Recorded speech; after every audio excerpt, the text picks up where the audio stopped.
Eto na nga mga chong, marami tayong basketball updates. Anyari kay Stephen Holt kontra Meralco. Coach Tim Cone nagsalita matapos ang napakapangit na tawagan ng referee kagabi kontra Meralco Bolts. Kagabi nga mga chong ay bigo ang Barangay Ginebra na makuha ang kanilang 4-game winning streak matapos silang itombahan ng Meralco. At dahil nga sa kanilang pagkakatalo na yan, ay bumaba sila sa team standings. At matapos nga yung laro, ay dismayado nga itong si Coach Tim sa kanyang naging latest interview kung saan hindi raw talaga maganda yung tawagan ng referee. Napakaraming miss call na naging dahilan kung bakit hindi makabuelo ang kanyang kupunan. At isa pa sa nirereklamo ni Coach Tim ay 2 warning na yung bench ng Meralco pero hindi man lang natawagan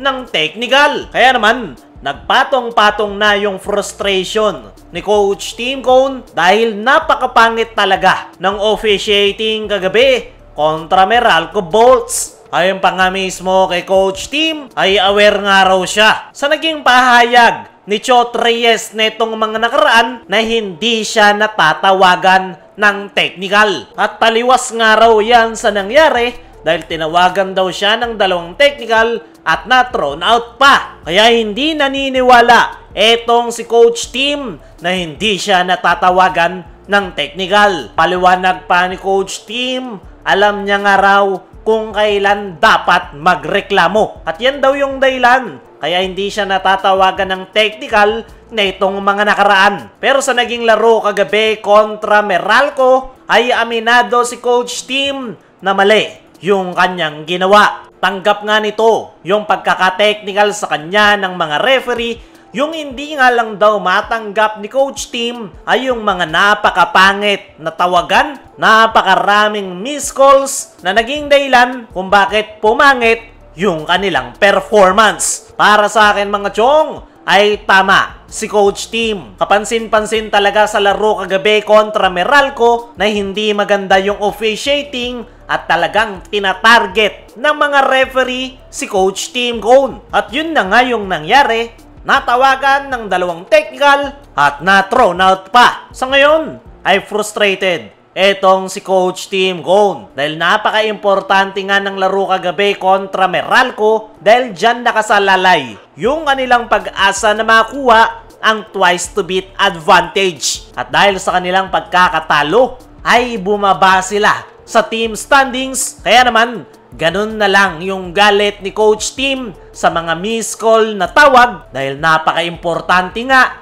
ng kanilang mga natitirang laro. Dumako naman tayo dito sa kabilang balita. Anyari kay Stephen Holt kontra Meralco. Isa nga sa missing piece ng Barangay Ginebra sa pagkakatalo nila kontra Meralco ay etong kanilang wingman na si Stephen Holt. Nagtala nga lang ito ng 3 points at lahat ng puntos na yan ni Holt ay nanggaling sa free throw area dahil wala nga siyang ni isang field goal na naipasok. Ito na nga yung pinakamalas na performance ni Stephen Holt simula ng malipat ng Barangay Ginebra. At isa na nga rin yan sa dahilan kung bakit natalo ang kanyang kupunan kontra Meralco dahil napakapangit na ng tawagan. Napakaraming mga miss call na nagpainit ng ulo ni Tim Cone tapos sinabayan pa ng napakapangit na performance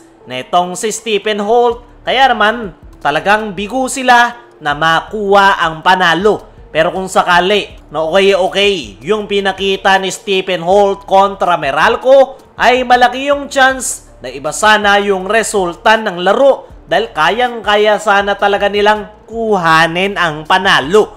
Ayon nga mismo kay Stephen Holt sa kanyang naging latest interview ay aminado nga ito na hindi naging maganda yung kanyang performance. Napakaganda daw ng depensang ibinigay sa kanya ng Meralco at nahirapan nga daw siya na gawin ang kanyang trabaho. At the same time ay ibinigay niya naman daw yung kanyang best para matulungan ang kanyang kupunan.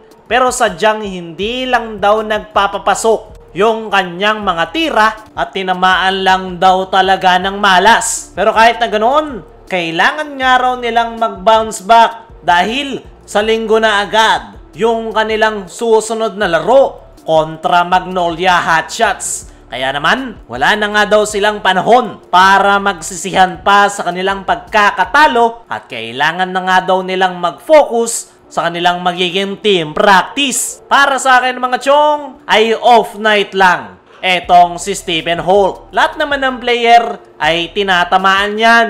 At kagabi, si Stephen Holt ang minalas. Sinabayan pa ng magandang depensa ng Meralco at napakapangit na tawagan ng mga referee. Kaya naman, nahihirapan talaga ang Ginebra, especially etong si Stephen Holt na makuha ang kanilang game rhythm. Sino ba naman ang makakabuelo kapag pangit yung tawag ng referee? Pero tignan na lang natin sa darating na linggo kung magagawa nga bang makabounce back ng Barangay Ginebra.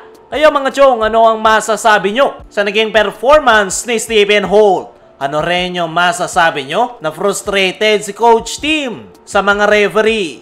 I-comment mo lang dyan sa ibaba.